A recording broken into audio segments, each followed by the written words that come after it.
예수님의 이름으로 기도드립니다. 아멘. 할렐루야. 네. 제가 처음 왔을 때만 해도 되게 허전했거든요, 여기가. 근데 이렇게 조금씩 채워져 가는 것에 감사하고 있습니다. 올해 우리 교회 표어가 주여 회복하게 하소서입니다. 그거에 맞춰서 우리도 주여 고등부가 회복되게 하소서가 주제입니다. 그래서 올 한 해 우리가 코로나로 인해서 또 어려움이 다가올 수는 있겠지만 여러분들이 회복되어지는 한 해가 됐으면 좋겠습니다. 할렐루야. 지금까지 열심히 핑계대서 좀 빠졌잖아요. 코로나 핑계대서. 그러니까 우리가 다시 마음을 잡고 주님 앞에 설 수 있도록 우리가 힘썼으면 좋겠습니다. 자, 오늘 우리가 말씀 주제 한번 같이 읽어보겠습니다. 시작.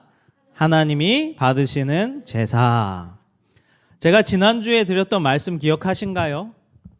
지난주에 선악과와 자유의지에 대해서 말씀을 드렸습니다. 이해되십니까? 이해되셨어요? 혹시 이해가 안 되셨으면 지난 유튜브 영상을 다시 한번 확인하시면 좋을 것 같아요. 하나님께서 우리를 사랑하셔서 자유의지를 주셨고, 하나님께서 우리를 사랑하셔서 우리로 하여금 하나님 자녀 될 수 있는 그 기회를 허락해 주셨어요. 그런데 안타깝게도 모든 것이 주어진 사람, 첫 인간 아담과 하와는 그 주님을 놓치고 말았어요. 제가 그 자리에 있었으면 안 그랬을 텐데요 라고 말하는 사람이 있을 수도 있겠지만 그렇지 않습니다. 하나님께서 아담을 우리 인간의 대표자로 세워놓으신 거예요. 그런데 그 대표자가 하나님 앞에 범죄하고 죄를 저질렀고, 자, 그래서 선악과를 알게 돼서 무슨 문제가 생겼느냐? 자신들이 스스로 선과 악을 판단하기 시작했다라고 지난주에 말씀드렸어요. 그것이 왜 문제냐? 하나님이 바라보시는 선과 악이 우리가 생각하는 선과 악과 다르다라고 말씀드렸어요. 그래서 이 모든 우리의 죄악은 여기서부터 출발합니다. 하나님과 다른 생각, 하나님과 다른 판단, 하나님과 다른 선과 악을 가진 우리가 끊임없이 죄 가운데 거할 수밖에 없게 되었다라는 거예요. 자, 그래서 인간이 타락한 후로부터 모든 인류에게 있어서 가장 큰 고민거리는 무엇이냐면 죄의 문제를 어떻게 해결할 것인가 라는 것이 가장 큰 문제예요. 죄의 문제를 어떻게 해결할 것인가. 왜요? 죄의 문제를 해결하지 못하면 우리에게 구원이 없기 때문에 그래요.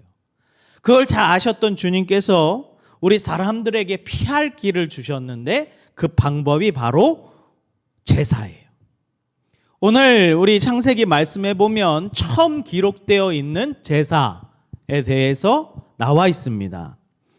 하나님께서 아담과 하와가 범죄하고 난 후로부터 아마도 아담과 하와에게 하나님을 만날 수 있는 방법을 알려주셨던 것 같아요. 성경에는 안 나오지만 그의 자식인 가인과 아벨이 제사 드리는 것을 보면 아하, 이것은 아담과 하와가 가르쳐 줬겠구나 라고 추측할 수 있는 거예요. 근데 하나님께서는 다 그거에 대하여 기록하지 아니하시고 가인과 아벨에 대한 제사에 대하여 기록해 놓으셨어요. 그만큼 이 부분이 중요하기 때문에 그래요. 오늘 말씀해 보면 하나님께서 받으시는, 연락하시는 제사가 있고 하나님께서 받지 아니하시는 제사가 있다라고 말해주고 있어요. 자, 오늘 말씀 3절 4절을 보면 이렇게 얘기합니다. 가인은 농사 짓는 자였어요. 그래서 땅의 소산을 가지고 하나님 앞에 뭘 합니까? 제사를 드렸어요. 자, 그런데 아벨은 어떻습니까? 아벨은 양치는 자였어요. 그래서 자기가 기르던 양의 첫 새끼와 그 기름을 제물로 하나님 앞에 드렸어요. 근데 문제는 여기서 생깁니다. 가인의 제사는 하나님께서 받지 아니하시고 아벨의 제사는 받으셨어요. 가인의 제사는 받지 아니하시고 아벨의 제사는 받으셨어요. 자, 그래서 자, 집중. 바닥에 뭐가 있다고 이렇게 바닥을 쳐다봅니까? 여러분, 제가 누누이 얘기하지만 말씀이 딱 들어갈 때에 내가 예배를 드리지 못하게, 집중하지 못하게 하는 것들은 사단 마귀가 던져주는 먹이라고 생각하셔야 돼요. 영적인 흐름이 그렇습니다. 멀쩡하게 있다가 딱 말씀 들어가면 이렇게 되는 친구들 있어요. 주의하셔야 됩니다. 병든 징조예요. 병든 징조. 자, 오늘 말씀해 보면 가인의 제사는 하나님께서 받지 아니하시고 아벨의 제사는 받으셔요. 그래서 그 가인과 아벨의 제사가 무엇이 달랐는지 우리는 확실히 보아야 된다 이 말이에요. 확인해야 된다 이 말이에요. 그래서 나의 제사는 하나님 앞에 연락되는 제사가 되어져야 된다라는 거예요. 왜요? 구원의 문제와 관련이 있기 때문에 그래요. 구원의 문제와. 몇몇 사람들은, 또 몇몇 신학자들은 왜 가인의 제사가 하나님 앞에 연락되지 않았는가 많은 추측들을 해봅니다. 왜냐하면 성경에 왜 가인의 제사가 안 받아들여졌는지 정확하게 명시가 안 돼 있어요. 그런데 오늘 우리가 말씀을 자세하게 살펴보면 그것을 좀 알 수가 있어요.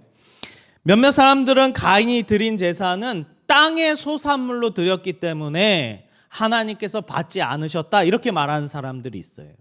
왜냐하면 거의 대부분의 제사는 피의 제사거든요. 대속의 제사고 피 흘림이 있어야 속죄되는 제사들이거든요. 그런데 가인의 제사는 땅의 소산으로 드렸단 말이에요. 곡물로. 그러니까 이 제사는 그래서 안 받아들여진 거야. 이렇게 추측하는 사람들도 있어요. 그런데 이 레위기서에 보면 곡물로 드리는 제사가 있어요. 꼭 땅의 것으로 곡물로 드린다고 해서 하나님께서 받지 않으시는 제사는 아니에요. 자, 그러면 왜 가인의 제사를 받지 않으셨는가? 우리는 그 말씀을 좀 더 정확하게 보면 알 수 있어요. 우리 4장 4절입니다. 4장 4절, 5절 우리가 같이 읽어보겠습니다. 시작. 아벨은 자기도 양의 첫 새끼와 그 기름으로 드렸더니 여호와께서 아벨과 그의 제물은 받으셨으나 5절입니다. 가인과 그의 제물은 받지 아니하신지라. 가인이 몹시 분하여 안색이 변하니. 보세요. 오늘 말씀에 보니까 정확하게 명시되어 있는데 뭐냐면 4장 4절에 보면 여호와께서 아벨과 그의 제물을 받으셨다 이렇게 나와 있어요. 4절에 보면 여호와께서 아벨과 그의 제물을 받으셨다. 자, 5절에 보면 뭐라고 말합니까? 가인과 그의 제물을 받지 않으셨다 이렇게 말해요. 그러면 우리가 잘 알아야 됩니다. 제사 드릴 때는 하나님께서 제물만 받으시는 것이 아니라는 거예요. 뭘 받으셨습니까? 그 자체, 자신 자체를 받으셨어요. 아벨과 그의 제물, 가인과 그의 제물, 이렇게 성경은 이야기하고 있다 이 말이에요. 근데 우리는 그냥 제물만, 예배만 잘 드리면 잘 드린 걸로 착각해요. 아벨은요, 자기 자신과 제물을 드린 거예요. 여러분이 이 시간 예배 드릴 때에 이 시간 나와서 드리는 예배만 예배가 아니다 이 말이에요. 여러분들이 살고 있는 그 삶의 현장이 예배다 이 말이에요. 왜요? 그 사람 자체를 하나님께서 받으시기 때문에 그래요.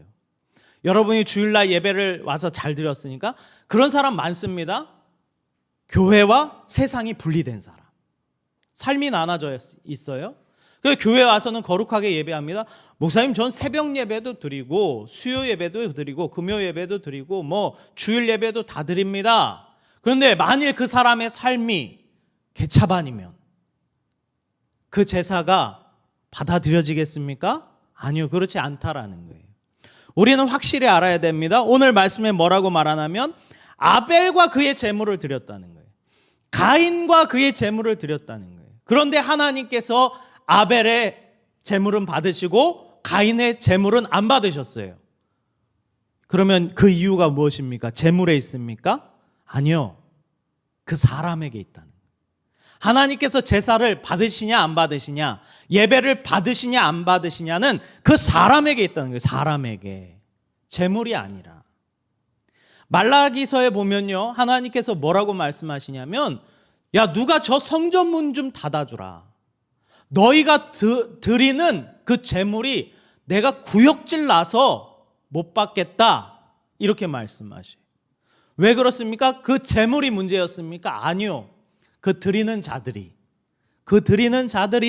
하나님께 연락될 만한 사람들이 아니었기 때문에 그래요. 그래서 4장 7절에 보면 왜 가인의 제사를 안 받으셨는지 좀 더 정확하게 나옵니다. 제가 읽어보겠습니다. 내가 선을 행하면 어찌 낯을 들지 못하겠느냐? 선을 행하지 아니하면 죄가 문에 엎드려져 있느니라. 죄가 너를 원하나 너는 죄를 다스릴지니라. 이게 이제 킹 제임스 버전, 다른 버전 성경에 보면은 좀 더 쉽게 설명되어 있습니다. 내가 바르게 행하면 받아들여지지 않겠느냐? 내가 바르게 행하지 아니하면 죄가 문 앞에 엎드리느니라.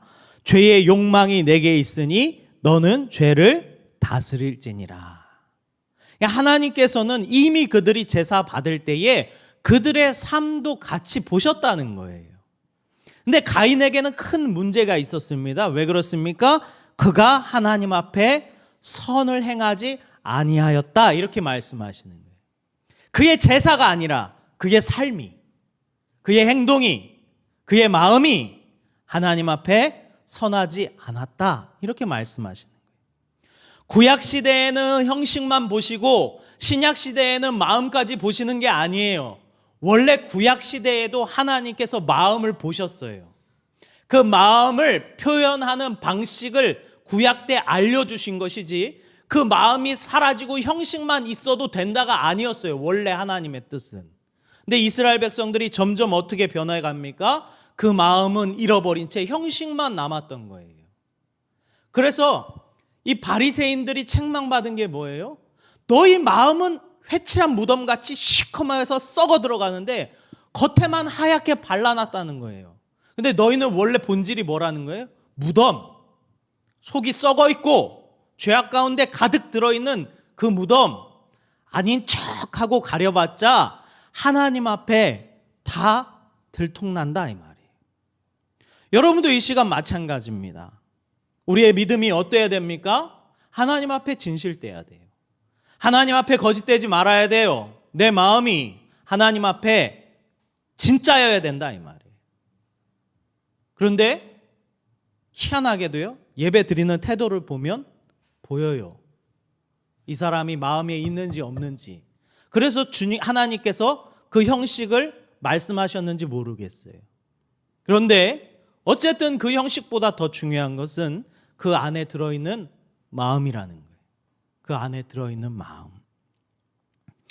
로마서에 보면 우리가 어떠한 마음으로 참된 예배를 드려야 할지 사도 바울이 기록한 내용이 있습니다. 로마서 12장 1절에서 2절입니다. 우리 같이 읽어보도록 하겠습니다. 시작.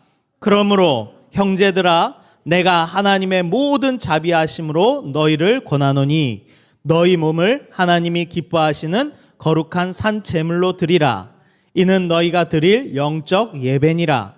너희는 이 세대를 본받지 말고 오직 마음을 새롭게 함으로 변화를 받아 하나님의 선하시고 기뻐하시고 온전하신 뜻이 무엇인지 분별하도록 하라. 그게 예배라는 거예요, 여러분. 예배는요, 신앙생활 그리고 우리의 삶이 분리되어 있는 것이 아니에요. 예배라는 것은 우리가 주님 앞에 나와서 주님의 말씀으로 우리를 진단하고 우리가 저 땅에 가서 또 우리의 예배를 드리는 거예요. 우리의 삶을 들여보는 거예요. 하나님의 뜻대로 살아내는 거예요. 그것이 참된 그리스도인이다라는 거예요. 그래서 뭐라고 말씀하십니까? 이 세대를 본받지 말고 오직 마음을 새롭게 함으로 변화를 받아 하나님의 선하시고 기뻐하시고 온전한 뜻이 무엇인지 분별해내라는 거예요. 분별해내라는 거예요. 그것이 내가 받을 만한 예배라는 거예요. 여러분, 시대 때마다 예배의 형식은 항상 바뀌어져 왔어요. 한때는요, 우리 오늘 이제 찬양팀 이렇게 섰는데 이 드럼 치거나 일렉 치는 게 한때는 마귀의 음악이라고 불릴 때도 있었어요. 그래서 처음에 드럼을 치고 일렉을 칠 때에 사람들이 엄청 비난하고 손가락질했습니다. 근데 지금 어떻습니까? 어느 교회나 하죠. 네, 그게 잘못된 게 아니라는 거예요. 형식의 문제가 아니라는 거예요. 예배는 뭐의 문제입니까? 마음의 문제라는 거예요. 마음의 문제. 가인이 하나님 앞에 그 선한 마음을 드리지 못한 거예요. 자, 그러면 보세요. 예배가 연락되지 않았으면 우리는 어떻게 생각해야 되냐면, 왜 오늘 나의 예배는 하나님 앞에 연락되지 않았을까 하고 그 원인을 자기한테서 찾아야 돼요. 그렇지 않습니까? 제사는, 예배는 하나님과 나와의 관계잖아요. 그러니까 그 원인을 자신에게 찾아야 돼요. 그런데 우리가 흔히 실수하는 것이 있는데 그것을 외부적인 요인으로 찾는 거예요. 아, 말씀이 좀 별로던데요? 아, 찬양을 내가 영 모르는 것을 하니까 은혜가 안 되던데요? 아, 찬양팀이 어떻게 찬양하는지 좀 알아들을 수가 없어요. 여러 가지 핑계를 대면서 제가 어제는 좀 피곤해서 오늘 이 시간에 좀 졸았어요. 보세요. 그것이 예배가 아니다 이 말이에요. 예배가 아니다.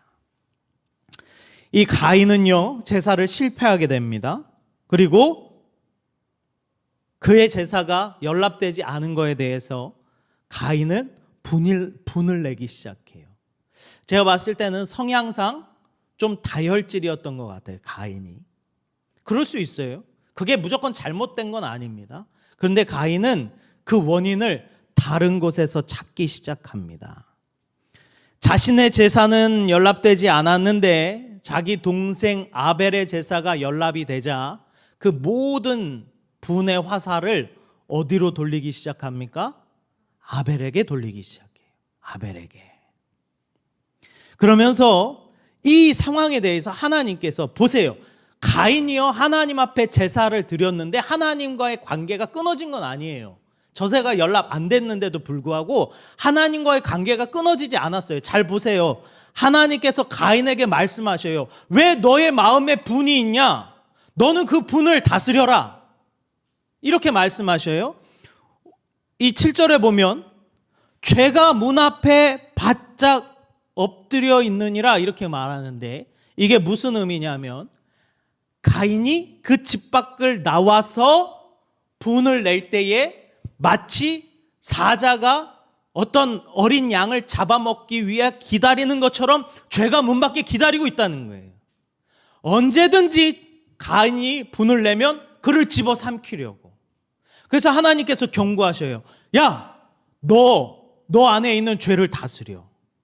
너 안에 죄를 다스려. 지금 죄가 문 밖에 서서 널 기다리고 있어. 널 집어삼키려고 기다리고 있어. 근데 안타깝게도 문제는 뭐냐면 가인이 이 음성을 듣지를 못해요. 가인이 이 음성을 듣지를 못합니다. 분명히 하나님께서는 죄를 다스리라고 성경에 기록되어 있잖아요. 그런데 마귀의 소리만 들려요. 마귀가 속삭입니다. 뭐라고 말합니까? 너의 제사가 연락되지 않은 것은 너의 동생 아벨 때문이야. 야, 상식적으로 생각해봐라. 형의 제사가 연락이 돼야지. 동생의 제사가 연락이 되고 너의 제사가 연락이 안 되면 그게 얼마나 창피한 일이냐. 마귀가 이렇게 속삭인다는 거예요. 그러니까 가인이 분을 냅니다. 우리는요, 잘 생각해야 됩니다. 우리의 제사가 연락되지 않은 것은 다른 사람에게 원인이 있는 것이 아닙니다. 바로 자기 자신에게 있습니다. 하나님은요, 가끔 사람들을 쓰실 때요, 가끔이 아니죠, 항상 사람을 쓰실 때 하나님은 그냥 쓰시지 않아요. 그 사람을 분명히 다듬어서 쓰십니다. 그 사람을 다듬어서 쓰셔요. 그런데 그 사람을 다듬을 때에 뭘로 다듬느냐? 사람으로 다듬어요.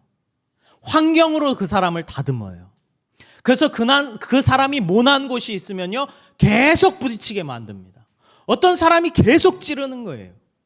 그런데 잘 생각해야 돼요. 그것은요, 하나님께서 그 사람을 다듬어서 쓰시려고 하는 거예요. 근데 우리는 어떻게 생각하느냐? 나를 찌른 그 사람이 미워지는 거예요. 저 못된 사람. 왜 나를 저렇게 힘들게 해?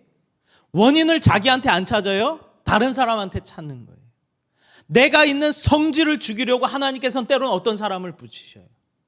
때로는 나의 게으름을 하나님께서 고치시려고 어떤 사람을 붙이셔요. 때로는 나의 교만함을 하나님께서 손보시려고 환경 가운데 하나님께서 어둠을 만들어 두셔요.